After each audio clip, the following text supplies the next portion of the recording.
আসসালামু আলাইকুম। আমরা ষষ্ঠ ব্যাংকিং ডিপ্লোমা পরীক্ষা এআইবিবি পরীক্ষা প্রস্তুতির জন্য ক্রেডিট অপারেশন অ্যান্ড ম্যানেজমেন্ট এই সাবজেক্টের আমরা মডিউল বি মডিউল এ আমরা দেখেছি। সাজেশন ভিত্তিক আমরা দেখতেছি, যেগুলো বেশি ইম্পর্টেন্ট সেগুলো আমরা আলোচনা করছি।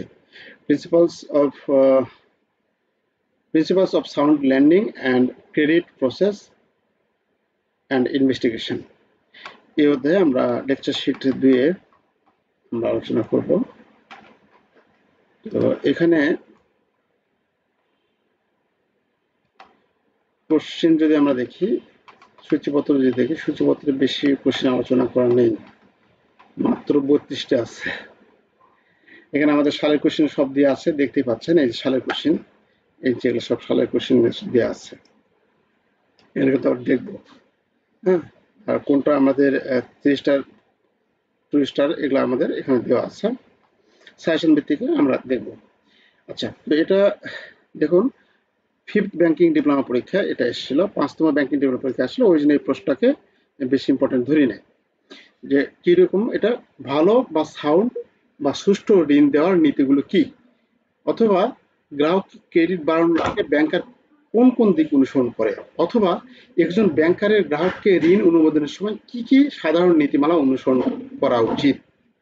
দেখুন, এই সাবজেক্ট হচ্ছে এমন একটা সাবজেক্ট, এখানে প্রশ্নের বিভিন্ন মেকানিজম করে এখানে দেওয়া হয়। আপনার প্রশ্ন মুখস্থ আছে, প্রশ্ন জানা আছে, আপনি লিখতে পারবেন, বাট প্রশ্ন এমনভাবে ঘুরে দিবে যে আপনি এখানে অস্থির করবে যে মানে কোনটা কি লিখবেন না লিখবেন, এটা আপনি হবে। আচ্ছা, তাহলে আমরা এটা দেখবো না, আমরা পরেরটা দেখুন যে 2 স্টার দেওয়া আছে, কিভাবে সাউন্ড ল্যান্ডিং তৈরি করবেন বা সাউন্ড ল্যান্ডিং তৈরি করার পদক্ষেপগুলো কি কি। সাউন্ড বলতে সুষ্ঠু বোঝাবে, সুষ্ঠু বা ভালো। হ্যাঁ, সাউন্ড বলতে সুষ্ঠু বা ভালো বোঝাবে। আচ্ছা, তাহলে এই 2 নম্বর থেকে আমরা শুরু করি।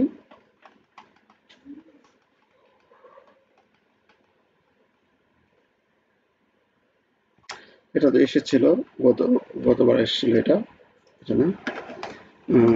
এটা দেখবো কিভাবে সাউন্ড ল্যান্ডিং তৈরি করবেন। হ্যাঁ, তো সাউন্ড ল্যান্ডিং মানে খুব কিভাবে সুষ্ঠু ঋণ আপনারা দিবেন বা তৈরি করবেন, এটা হচ্ছে 1 নম্বর আছে। পয়েন্টগুলো আলোচনা করছি যে পুঙ্খানুপুঙ্খ বাজার গবেষণা, আপনাকে বাজার গবেষণা থাকতে হবে। বাজার গবেষণা থাকলে, তাহলে যদি বাজার গবেষণা পর্যাপ্ত না থাকে তাহলে কিন্তু আপনি সেখানে প্রথমেই কিন্তু ধাক্কা খাবেন। ঋণ দিতে হবে, ঋণের বাজার বলতে আপনি কোনো কাস্টমারকে ঋণ দিচ্ছেন, অর্থাৎ যে মার্কেটে ঋণ দিচ্ছেন সেই মার্কেটের বাজারটা দেখতে হবে। যেমন আপনি যদি অটো সেক্টরে ঋণ দেন, অটো রাইস মিলে ঋণ দেন, তাদের সেই অটো রাইস মিলের ব্যবসা কিরকম যাচ্ছে এটা জানতে হবে ভালো মতো। তারপরে যদি আপনি সেটা না দিয়ে অন্য কোনো ব্যবসায়ীকে ঋণ দেন, ভুট্টা ব্যবসায়ীকে ঋণ দেন, তাহলে ভুট্টার বাজার কিরকম যাচ্ছে এটা দেখতে হবে। আলু ব্যবসায়ীকে দিচ্ছেন, আলু ব্যবসা কিরকম যাচ্ছে এটা বুঝতে হবে। এই বাজারটা গবেষণার একটা থাকতে হবে আপনার মাঝে, অ্যানালাইসিস পাওয়ার থাকতে হবে। তো সেই বাজার পুঙ্খানুপুঙ্খভাবে গবেষণা করতে হবে। একটি পরিষ্কার ব্যবসায়িক পরিকল্পনা তৈরি করুন। একটা সুন্দরভাবে, আর তার সাথে যে আমরা ব্যবসা করব, এভাবে একটা ব্যবসা পরিকল্পনা, আমরা ঋণ দেবো, কত ঋণ দেবো, কীভাবে এটা আদায় হবে, মানে এই জিনিসগুলো, বা কীভাবে তাকে আমরা তথ্য ইনফরমেশন দিয়ে হেল্প করতে পারি, এই জিনিসগুলো আমাদের একটা বা তার কাছ থেকে কত টাকা আমরা পাবো, কত টাকা প্রফিট হবে, এইরকম একটা তৈরি করবো, প্ল্যান তৈরি করবো আর কি। ঋণ গ্রহীতা বিচক্ষণ বিচক্ষণ নির্বাচন, ঋণ গ্রহীতা বিচক্ষণ নির্বাচন, যাকে ঋণ দিচ্ছি সে ব্যবসা সম্বন্ধে কতটা ওয়াকিবহাল, কতটা সে ব্যবসা সম্পর্কে জানে বা অবগত আছে, এই জিনিসটা আমাদের অবশ্যই জানতে হবে। তা না হলে কিন্তু আমরা ঋণ দিয়ে, অনেক ব্যবসায়ী আছে, ব্যবসা চলতেছে, ভালো চলতেছে, কিন্তু একটু সহজ সরল বোকা টাইপের, দেখা যাচ্ছে যে এখন ব্যবসা ভালো চললেও সে অদূর ভবিষ্যতে ব্যবসার মধ্যে ধরা খাওয়ার সম্ভাবনা আছে, যদি সে কর্মচারী নির্ভর হয়ে থাকে, যে না কর্মচারীদের দ্বারা সব কাজ করতেছে। কিন্তু না, কর্মচারীদের দ্বারা সব কাজ চলে সে হবে না, নিজের সেখানে অ্যানালাইসিস পাওয়ার থাকতে হবে। এই জন্য আমরা যাকে ঋণ দিচ্ছি সে কোন টাইপের, সেটা একটু আমাদের বিচার বিবেচনার মধ্যে রাখতে হবে। নিশ্চিত ডকুমেন্টেশনে কোনো ক্ষেত্রে কোনো মার্চি করা যাবে না, ডকুমেন্টেশন আমাদের লাগবে, কারণ এটা আমাদের নিজেদের রক্ষা কবচ হিসেবে ব্যবহার হবে, তাই না। কোনো কারণে যদি লোন ডিফল্ট হয় বা কোনো সমস্যা হলে সে ডকুমেন্টেশন দেখিয়ে আমরা, উপযুক্ত ডকুমেন্টেশন দেখিয়ে আমরা সেখান থেকে আমরা মুক্তি পাবো আর কি। তো তাহলে এই ডকুমেন্টেশন আমাদের পুঙ্খানুপুঙ্খ দিতে হবে এবং কোনো প্রকার ভুলভ্রান্তি থাকা যাবে না। Compliance and legal framework. Compliance অবশ্যই আমাদের কমপ্লায়েন্সের মধ্যে বাংলাদেশ ব্যাংকের রুলস অ্যান্ড রেগুলেশন, আমার ব্যাংকের যে রুলস রেগুলেশন আছে এবং এটার যে লিগাল ফ্রেমওয়ার্ক আছে, আইনি কাঠামোগুলো আছে, আইনি কাঠামো মেনে আমাদের লোন দিতে হবে, সাউন্ড লোন দিতে হবে। ঝুঁকি মূল্যায়ন প্রমোশন, ঝুঁকি মূল্যায়ন ও প্রশমন, ঝুঁকি মূল্যায়ন করতে হবে। এখন যাকে আমরা লোন দিচ্ছি তার ব্যবসায় ঝুঁকি কিরকম আছে এবং সেই ঝুঁকিটা থাকতেই পারে। লোন সেক্টরে আমরা দিচ্ছি, লোন দিলে ঝুঁকি থাকতেই পারে, কিন্তু সেই ঝুঁকিটা কতটুকু পর্যন্ত আমরা প্রশমন করতে পারবো এবং সেটা পুরোটা কিভাবে প্রশমন করতে পারবো, এই জিনিসটা আমাদের থাকতে হবে। আমরা হাই রিস্ক কাস্টমারকে লোন দিয়ে বা যে খাতে লোন দিচ্ছি সেই খাত দেখা যাচ্ছে যে চলতেছে না বা বাংলাদেশে অস্থির অবস্থা বিরাজ করতেছে, তাহলে সেই খাতে লোন দিয়ে আমরা দেখা যাচ্ছে প্রশমনের কোনো ইয়েই নেই, ব্যবস্থাই নেই, তাহলে সেটা হবে না, সেই খাতে আমরা লোন দেবো না। তাহলে আমাদের লোন দেওয়ার জন্য ঝুঁকি মূল্যায়ন করতে হবে এবং সেই ঝুঁকিটা কিভাবে আমরা মিটিগেট করব, প্রশমন করব, সেই জিনিসটা আমাদের থাকতে হবে। স্বচ্ছ শর্তাবলী, শর্তাবলীর মধ্যে স্বচ্ছতা থাকতে হবে। মানে আপনি কি শর্তাবলী দিচ্ছেন, কাস্টমারের কি শর্তাবলী, শর্তাবলীর মধ্যে কোনো প্রকার পেঁয়াজ থাকা যাবে না, একবারে স্ট্রেট ফরওয়ার্ড হতে হবে। তাহলে এগুলা হচ্ছে আমাদের কাছে ভালো ঋণ তৈরি করার মানে এই জিনিসগুলো যদি আমরা মেনে চলি তাহলে আমরা ভালো বা সাউন্ড ঋণ তৈরি করতে পারি বা সাউন্ড ঋণ তৈরি করার এই পদক্ষেপ এগুলো আর কি, ভালো ঋণ তৈরি করার পদক্ষেপ এগুলা। মনে কি এখানে আছে প্রায় 14টি, এত কিছু দেব না আমরা,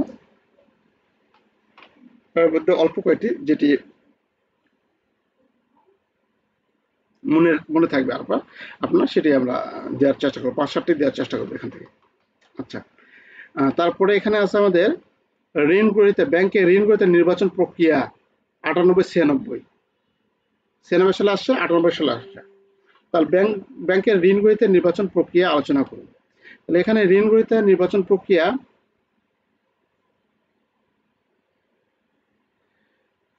দেখুন নিম্নে ব্যাংকে ঋণ গ্রহীতা নির্বাচন প্রক্রিয়া আলোচনা করা হলো। 1, প্রত্যাশিত ব্যবসায়িক বিভাগ বা খাত, অর্থাৎ আমরা যে আগের প্রশ্নটা পড়ে আসলাম সেই আগের প্রশ্নটার আলোকে কিন্তু এটা আমরা অ্যান্সার করতে পারি যে ঋণ গ্রহীতা যে আমরা দিব, ঋণ গ্রহীতা যে নির্বাচন করব কি কি জিনিস দিয়ে, ওই ব্যক্তিটাকে ঋণ যে দিব আমরা কি কি মানে কোন কোন বিষয়গুলো বিবেচনা করে আমরা তাকে লোন দেবো। তাহলে এখানে প্রত্যাশিত ব্যবসায়িক খাত, আমরা আজকে এক ব্যবসায় তার ব্যবসায় অস্তিত্ব নাই সেই ব্যবসায় দিব নাকি, দিব না। তো আমরা আমাদের প্রথমে মনস্থির করতে হবে যে কোন খাতে আমরা, এসএমই খাতে দিব না পার্সোনাল লোন খাতে দিব না শিল্প খাতে দিব না কোন খাতে আমরা দিব, সেই খাতটা আমরা আগে নির্ধারণ করব। আচ্ছা, তারপরে আছে প্রত্যাশিত ঋণের ধরন, প্রত্যাশিত ধরনের ঋণ,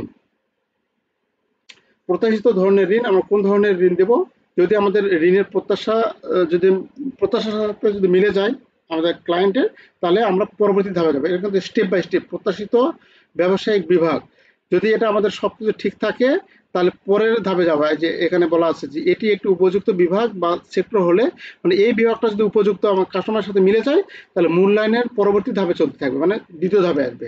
দ্বিতীয় ধাপে আসে কি হচ্ছে যে প্রত্যাশিত ধরনের ঋণ সুবিধা, যদি আমরা ঋণ সুবিধা এখানে বলা আছে যদি অনুরোধ করা ঋণ সুবিধাগুলি ব্যাংকের অফারগুলির সাথে সামঞ্জস্যপূর্ণ না হয় তাহলে খুবই ঝুঁকিপূর্ণ হয়। তাহলে আমরা যে ঋণ সুবিধা দিব, এবং কাস্টমার চাচ্ছে সিসি, আমরা হচ্ছে সিসি দিতে চাচ্ছি না, তাকে আমরা অন্য কোনো লোন দিতে চাচ্ছি, অন্য কোনো লোন দিতে চাচ্ছি, তাহলে সেই ক্ষেত্রে আমাদের এরকম কনফ্লিক্ট হতে পারে, কাস্টমারের সাথে আমাদের দ্বন্দ্ব হতে পারে। তো এরকম কাস্টমারের সাথে যদি আমাদের মিলে যায়, যে খাতে লোন দিতে সেটা যদি আমরা মিলে যায়, তাহলে আমরা কি হবো, ঋণ সুবিধা যদি উপযুক্ত হয় তাহলে প্রক্রিয়াটি এগিয়ে যাবে, মানে পরের ধাপে। কোন ধাপে, এই ধাপে শিল্পে ঋণের লক্ষ্য বিতরণ, আমাদের লক্ষ্য ও বিতরণ, আমরা কাস্টমারের কাছ থেকে কত লোন দিব, ঋণের সীমা কত দিব, কত পর্যন্ত ঋণ আমরা তাকে দিব, এই জিনিসগুলো যদি কাস্টমার সাথে মিলে যায় তাহলে পরের স্টেপে আসবে। মানে এই স্টেপগুলো কিন্তু পর্যায়ক্রমে আমাদের মুখস্থ রাখতে হবে ভাই, একটু মনে রাখতে হবে, কারণ এই স্টেপগুলো আপনাদের টেক্সট বইয়ে এগুলা কিন্তু সব আছে, এই জিনিসগুলো কিন্তু মনে রাখতে হবে। এবং যেহেতু 2বার আসছিল পরীক্ষায়, পরপর 2বার আসছিল 96-98, তার মানে আপনাকে বুঝতে হবে যে এটা অধিক গুরুত্বপূর্ণ একটা ইয়া। আচ্ছা, তারপরে আছে একক ঋণ গ্রহীতা এবং গ্রুপ সীমা, একক ঋণ গ্রহীতাকে কত দিব সেটা আমরা দেখব। প্রথমে শিল্পে আছে, তারপরে একক ঋণ গ্রহীতা আছে। ব্যবস্থাপনা সংস্থা, বিপণন এবং প্রযুক্তিগত দিক। তারপর হচ্ছে সিআইবি, ব্যাংক স্টেটমেন্ট এবং কন্ট্রাক্ট পয়েন্ট ভেরিফিকেশন। আমরা কন্ট্রাক্ট পয়েন্ট ভেরিফিকেশন তো বোঝেন যে কাস্টমারের সাথে যোগাযোগ করবে, এই যোগাযোগের স্থানটা আমাদের ভেরিফিকেশন করতে হবে। আমরা যে কাস্টমারকে লোন দিচ্ছি সেটা যদি আমরা কন্ট্রাক্ট পয়েন্ট ভেরিফিকেশন না করি, তাহলে সে লোনটা ডিফল্ট হওয়ার সম্ভাবনা বেশি থাকে। কারণ তাকে আমরা তো চিনি না, জানি না, তাহলে অপরিচিত লোককে লোন আমরা দিতে পারি না ওভাবে। সিআইবি তার দেখতে হবে, বাংলাদেশ ব্যাংক থেকে যে সিআইবি রিপোর্ট নেই, সিআইবি রিপোর্ট তার খারাপ আছে নাকি সেটা দেখতে হবে। ব্যাংক স্টেটমেন্ট দেখতে হবে, তার অতীত ইতিহাস, অতীত জমার ইতিহাস দেখতে হবে, যে ঠিকমতো সে অন্য ব্যাংকের লোন নিচ্ছিল সেটা পরিশোধ করছে নাকি, না সে আপ ডাউন করে দিচ্ছে, এই জিনিসটা দেখতে হবে। আচ্ছা, তারপরে ঐতিহাসিক তথ্যের ভিত্তি করে আর্থিক বিশ্লেষণ। ঐতিহাসিক তথ্য বলতে এখানে স্টেটমেন্ট বোঝাবে। ঐতিহাসিক তথ্য বলতে তার বিগত যে ব্যাংকিং লেনদেনগুলো বোঝাবে, তার ব্যাংকিং লেনদেনগুলো কিরকম ছিল তার উপর ভিত্তি করে আর্থিক বিশ্লেষণ করব আমরা। প্রজেক্ট ডেটার উপর আর্থিক বিশ্লেষণ, বহুলা ঋণের কাঠামো, মূল্য, মেয়াদ, প্রকৃতি ইত্যাদি। নিরাপত্তা মানে ঋণের কাঠামো, মূল্য, মেয়াদ, প্রকৃতি, ঋণের মোট পরিমাণ কত হবে, এর মেয়াদ কতদিন হবে, এর প্রকৃতি কিরকম, এরকম এখানে সব উল্লেখ থাকতে হবে। নিরাপত্তা ব্যবস্থা, প্রকৃতি, তারপরে আছে আর্থসামাজিক পরিবেশগত দিক, অনুমোদন এবং ডকুমেন্টেশন। আমাদের অনুমোদন যখন করতে হবে এবং ডকুমেন্টেশন গুলো ক্লিয়ার থাকতে হবে। ঋণ বিতরণ, তারপর সর্বশেষ আসে ঋণ বিতরণ করি, শেষ। এত কিছু শেষে আপনার দু একটা ধাপ মানে সমস্যা হতে পারে। তো সে সমস্যা আমরা অতটা মনে করবো না, আমরা মোটামুটি একটু ধারাবাহিকভাবে লেখার চেষ্টা করব। মোটামুটি একটু ধারাবাহিকভাবে লেখার চেষ্টা করবো। প্রশ্ন অনেক ইম্পর্টেন্ট প্রশ্ন। আচ্ছা, এটা হচ্ছে ফিফথে আসছিল, এটা লাগবে না। ভাই আসসালামু আলাইকুম।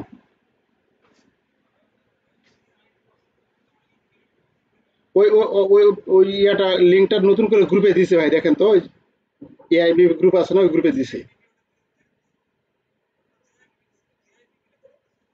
ও, ওটা জেআইবিবি। ওহো, আচ্ছা আচ্ছা আচ্ছা, সরি সরি, আমি আমি দিচ্ছি। সরি সরি সরি সরি ভাই, দিচ্ছি, এখন দিচ্ছি। ওহ, লিঙ্ক চেঞ্জ করতে বলতেছি। একটু ভাই, বিপদ রে।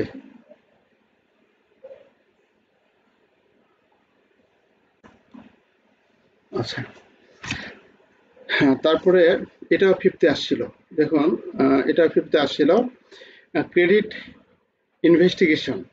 এটা বিভিন্ন নামে আসতে পারে। দেখুন, আমি কিন্তু প্রথমে বলছি এই অধ্যায় থেকে, মানে এই সাবজেক্ট থেকে প্রশ্ন এত মেকানিজম করে দেয়, যেটা আমাদের মানে আইডিয়ার বাইরে চলে যায়। ক্রেডিট ইনভেস্টিগেশন এরকম বাংলা উচ্চারণ করে আপনার দিতে পারে, ক্রেডিট ইনভেস্টিগেশন কি।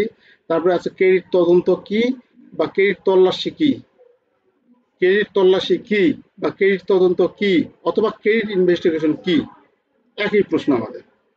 তল্লাশি দিলে তো দেখা যাচ্ছে যে আমরা সব ভুলে যাবো না। আসলে ইনভেস্টিগেশনের বাংলা হচ্ছে তল্লাশি, তাই না? বা ক্রেডিট তদন্ত কি।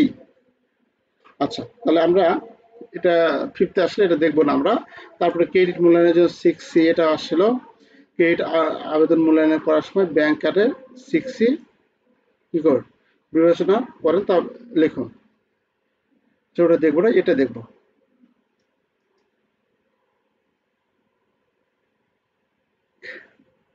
Discuss the stage of the credit investigation. ক্রেডিট ইনভেস্টিগেশনের স্টেজ আমাদের আলোচনা করতে বলছে। আচ্ছা,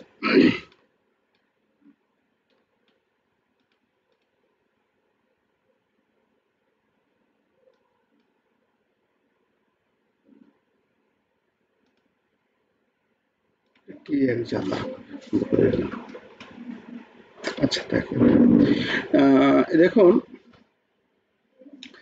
ক্রেডিট তদন্তের পর্যায়গুলি, এটা 98তম ব্যাংকিং ডেভেলপ, আমাদের 99 গুলো বেশি ইম্পর্টেন্ট। তারপরে অন্যান্য যত সালে আছে সবগুলো সালের গুলাই আমরা একটু দেখার চেষ্টা করব। কত নাম্বার ছিল এটা? 7। দেখবো না দেখবো না দেখবো না।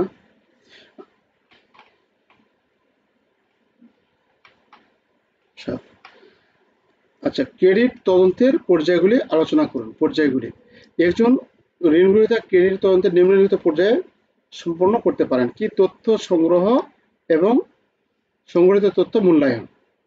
তাহলে এই দুটি পর্যায়ের মধ্যে আবার ভাগ আছে, যে ক্রেডিট তদন্তের পর্যায়গুলি আলোচনা করুন। তাহলে এখানে আমাদের তথ্য সংগ্রহ করা একটা পর্যায়, আর একটা সংগঠিত তথ্য মূল্যায়ন। আমরা যে তথ্য সংগ্রহ করলাম সে সংগঠিত তথ্য এখন কি করব? মূল্যায়ন করব। আচ্ছা, তাহলে এই যে দুটা মূল পয়েন্ট, এই দুটা মূল পয়েন্টে আবার ব্যাখ্যা করা আছে এখানে। তথ্য সংগ্রহ করা, একজন ঋণ গ্রহীতার সম্পর্কে তথ্য সংগ্রহ, তথ্য সংগ্রহ করার জন্য প্রচুর উৎস রয়েছে। নিম্নলিখিতভাবে তথ্য সংগ্রহ করা যায়, তবে সীমাবদ্ধতা। এই তালিকায় নিম্নলিখিত অন্তর্ভুক্ত রয়েছে, তবে সীমাবদ্ধ নয়। কি কি? ব্যক্তিগত সাক্ষাৎকার, ঋণ আবেদন, প্রকাশিত আর্থিক বিবৃতি যদি থাকে, সাইট পরিদর্শন। এগুলো কোন কোন খাত থেকে আমরা তথ্য সংগ্রহ করতে পারি সেই বিষয়গুলো এখানে দেওয়া আছে। সাইট পরিদর্শন, সিআইবি রিপোর্ট থেকে গোপনীয় প্রতিবেদন, রেজিস্ট্রেশন, সংগ্রহ, ক্রেডিট যাবতীয় যত আছে সম্পূর্ণ কিছু আমরা এটা তথ্য সংগ্রহ করতে পারি এই উপায়। আর সংগঠিত তথ্য মূল্যায়ন, এটা একটু আমাদের একটু বিস্তৃত আকার লিখতে হবে। কিরকম বিস্তৃত আকার? এটা দেওয়া নাই, পরের স্টেজে দেওয়া আছে। যে সংগঠিত, পরের ৮ নম্বর প্রশ্ন, সংগঠিত তথ্য মূল্যায়ন, মূল্যায়নের ধাপগুলো আলোচনা করুন। তাহলে এই যে সংগঠিত তথ্য মূল্যায়ন, এখানে শুধু এটুকুই এখানে মূল্যায়ন মানে দেওয়া আছে। তাহলে তথ্য সংগ্রহ করলাম আর সংগঠিত তথ্য মূল্যায়ন। মূল্যায়নের এখানে বলা আছে ক্রেডিট মূল্যায়ন ব্যাংকারকে সঠিক ধরনের ঋণ প্রস্তাব, প্রকল্প, উদ্যোগ, এন্টারপ্রাইজ এবং সঠিক ধরনের ঋণ গ্রহীতা নির্বাচন করতে সাহায্য করে। এটি বিভিন্ন মাত্রা থেকে মূল্যায়ন করা আবশ্যক। যখন একজন গ্রাহক ক্রেডিট সুবিধার জন্য অনুরোধ নিয়ে যোগাযোগ করেন, তখন শাখা রিলেশনশিপ ম্যানেজার ক্লায়েন্টের জমা দেওয়া ঋণের আবেদন এবং প্রয়োজনীয় তথ্য সংগ্রহ করবে, কাগজপত্র নথিগুলি যোগ্যতা পর্যালোচনা করবে। মানে অর্থাৎ মোট কথা, আমরা যে তথ্যগুলো সংগ্রহ করলাম সেই সংগ্রহিত তথ্য ঠিক আছে নাকি, কাস্টমার যে ফাইল দিবে সে ফাইলের সাথে সবগুলো ঠিক আছে নাকি, এই জিনিসগুলো আমরা চেকিং করবো আর কি। এটা হচ্ছে মূলত। তাহলে এখানে দুই ধরনের আছে, একটা হচ্ছে কি তথ্য সংগ্রহ করা, একটা সংগ্রহিত তথ্য মূল্যায়ন করা। আর এটা এখানে আমাদের বলা আছে যে সংগ্রহিত তথ্য মূল্যায়নের ধাপগুলো। সংগ্রহিত যে তথ্য সংগ্রহ করছি ওটা কি হবে, আমরা মূল্যায়ন করি, সেই মূল্যায়নের ধাপগুলো। প্রাথমিক স্ক্রিনিং, তাহলে আমরা প্রাথমিক স্ক্রিনিং এখানে এটা পড়ে যাবেন বরাবর, মজার পরে এগুলা, যে আবেদনকারীর বয়স, অভিজ্ঞতা, ব্যবসা অস্তিত্বের বছর, অপারেশনাল কি বলে মূল ব্যক্তির শিল্পের অবস্থান, তারপরে আছে মালিকানা, সব বলা আছে, এটা প্রতিষ্ঠান। এই জিনিসগুলো প্রাথমিকভাবে স্ক্যানিং করবো, মানে এটা ঠিক আছে নাকি এটা যাচাই করবো আমরা। উদ্দেশ্য, অনুরোধ, ধরন, সুপারিশ, মানে সে যে উদ্দেশ্যে ঋণ নিতে চাচ্ছে সেই উদ্দেশ্য ঠিক আছে নাকি, আশেপাশে ব্যবসা থাকে, ব্যবসা করতে শুনবো। তারপরে ঋণ নেওয়ার কারণ, সে কি কারণে ঋণ নিতে চাচ্ছে, স্টার্ট আপ ক্যাপিটাল বা ওয়ার্কিং ক্যাপিটাল বা হচ্ছে স্বল্পমেয়াদী বিক্রয় বৃদ্ধি বা দীর্ঘমেয়াদী বিক্রয় বৃদ্ধি, এই জিনিসগুলো আমরা দেখবো যে কি খাতে সে ঋণ নিতে চাচ্ছে। 59টি ব্যাংকের ক্রেডিট নীতির মধ্যে নাকি, মানে সে যে ঋণের আবেদন করছে সেই ঋণের আবেদন আমাদের ক্রেডিট নীতির মধ্যে পড়ে কিনা, এর বাইরে গেছে, চলে গেছে, সেই বিষয়টা আমরা খেয়াল করব। তারপরে আছে ধাপ 2, ঋণ গ্রহীতার ব্যবসায়িক সম্ভাবনা। এখন ঋণ গ্রহীতার ব্যবসায়িক সম্ভাবনা দেখব, তার ব্যবসায়িক সম্ভাবনা ভালো না খারাপ, এটা এখানে অনেক বিস্তারিত দেওয়া আছে, এটা না আপনি 2 লাইন 3 লাইন এখানে লিখলেন নাকি। তাহলে ঋণ গ্রহীতার ব্যবসায়িক সম্ভাবনা কি, বিদ্যমান সুবিধার মধ্যে গ্রাহকের অতীত কর্মক্ষমতা। তাহলে আমরা তাকে যে আমরা সুযোগ সুবিধা দিব, ঋণের সুযোগ সুবিধা দিব, তাহলে এই বর্তমানে যে সুযোগ সুবিধা আছে এই সুযোগ সুবিধার উপর ভিত্তি করে তার অতীতে কিরকম কার্যাবলী সে সম্পন্ন করছে। যদি থাকে তাহলে গ্রাহক ব্যবসা বৃদ্ধি এবং ভবিষ্যৎ সম্ভাবনা, গ্রাহকের ক্ষমতা এবং দ্বিতীয় লাইনের উপস্থিতি, এখানে অনেক কিছু বলা আছে। যাই হোক, এখানে মূলত লিখবো গ্রাহকের ব্যবসায়িক সম্ভাবনা কিরকম ছিল তার অতীতে, মানে আমরা লোন দেওয়ার আগে ব্যবসার সম্ভাবনা কিরকম, মানে ব্যবসায় কিরকম ভাবে পরিচালনা করছে এবং এটা সম্ভাবনা কিরকম, এই বিষয়টা এখানে আলোচনা করব। এত কিছু আমরা লেখার দরকার নেই। তারপর হচ্ছে শিল্প ও ব্যবসা বাণিজ্য ঝুঁকি বিশ্লেষণ। আমরা যে শিল্পে আমরা ঋণ দিব সেই শিল্পের ব্যবসা বাণিজ্য ঝুঁকি কিরকম রয়েছে এটা আমরা দেখব। যদি ঝুঁকি বেশি হয় তাহলে সেখান থেকে আমরা মানে ওভার হয়ে যায়, সেখান থেকে আমরা করব না, লেন্ডিং করব না। ব্যবসায়িক ঝুঁকির সমস্যাগুলি বিশ্লেষণ, আমরা ঝুঁকির সমস্যাগুলি বিশ্লেষণ করব, চিহ্নিত করব কি কি দুর্বলতা আছে, সে যে ব্যবসা করতেছে এই ব্যবসার হুমকি কি কি রয়েছে, সে ব্যবসার মধ্যে রাজনৈতিক হুমকি রয়েছে নাকি পারস্পরিক প্রতিযোগী প্রতিষ্ঠান রয়েছে, না পারস্পরিক কোনো আবহাওয়া রয়েছে, এই জিনিসগুলো আমরা পর্যালোচনা করে দেখবো আর কি। ধাপ 4, ধাপ 4 হচ্ছে আর্থিক বিবরণী বিশ্লেষণ। আর্থিক বিবরণী বিশ্লেষণ এটা কিন্তু অত্যন্ত গুরুত্বপূর্ণ। যে কোনো লোন দেওয়ার আগে আমাদের আর্থিক বিবরণী বিশ্লেষণ অত্যন্ত গুরুত্বপূর্ণ। কারণ ওই অনুপাত বিশ্লেষণের মাধ্যমে আমরা কিন্তু তার কারবারের অবস্থা কিরকম যাচ্ছে এই জিনিসটা কিন্তু বুঝতে পারি। আচ্ছা, তারপরে নগদ প্রবাহ বিশ্লেষণ। নগদ প্রবাহ তো cash flow statement. Cash flow statement নগদের আগমন এবং বহির্গমন কিরকম ভাবে করেছে সেই জিনিসটা আমরা এখানে দেখতে পাবো। কত টাকার সেলস হয়েছে, কত টাকার সেলস হয়নি, না এটা কি ফেক ট্রানজাকশন দেখাইছে নাকি, এই জিনিসগুলো আমরা এখানে দেখবো আর কি। তারপরে আছে অনুমান। Project profit and loss account, projected balance sheet, সংবেদনশীলতা বিশ্লেষণ, এরা হচ্ছে আমাদের অনুমান। তারপর আছে ধাপ 7, এর শনাক্তকরণ, ঝুঁকি শনাক্তকরণ এবং প্রমোশন, আবার প্রশমন। ঝুঁকি ঝুঁকি শনাক্তকরণ এবং প্রশমন, এই পয়েন্টটা আগে কিন্তু আমরা দেখেছি আমরা। তাহলে এখানে আমরা ঝুঁকি শনাক্ত করব, কোন ধরনের ঝুঁকি সৃষ্টি হতে পারে এবং এই ঝুঁকিটা কিভাবে প্রশমন করব সেই জিনিসটা আমাদের এখানে থাকতে হবে। মনে আছে 9টা ধাপ। সারাংশ এবং সুপারিশ, তারপর হচ্ছে ঋণ কাঠামো। এতগুলো ধাপ যদি মনে না রাখে, আপনার মোটামুটি যে কটা মনে আছে এ কটা লেখার চেষ্টা করবে। এখানে এখানে হুবহু দেওয়ার কোনো ইয়া নাই, তবে এই পয়েন্টগুলো একটু দিলে বেশি ভালো হয় আর কি। হ্যাঁ, তোমাদের আচ্ছা,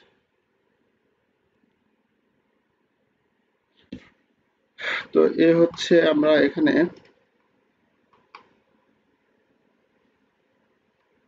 আর্থিক বিশ্লেষণ।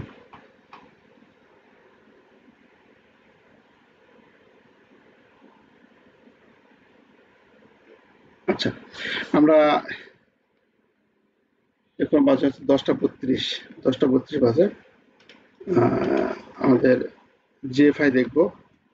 আর এত ক্লান্ত হয়ে যায় এই সময় আসে যে কথা বলতে বলতে সেই মনে করেন যে 8টা থেকে কথা বলতে বলতে ক্লান্ত হয়ে গেছে আর কি।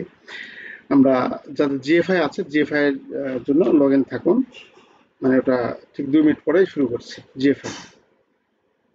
সবাই ভালো থাকবেন, আসসালামু আলাইকুম। জিএফআই এর জন্য আরেকবার জয়েন করবেন।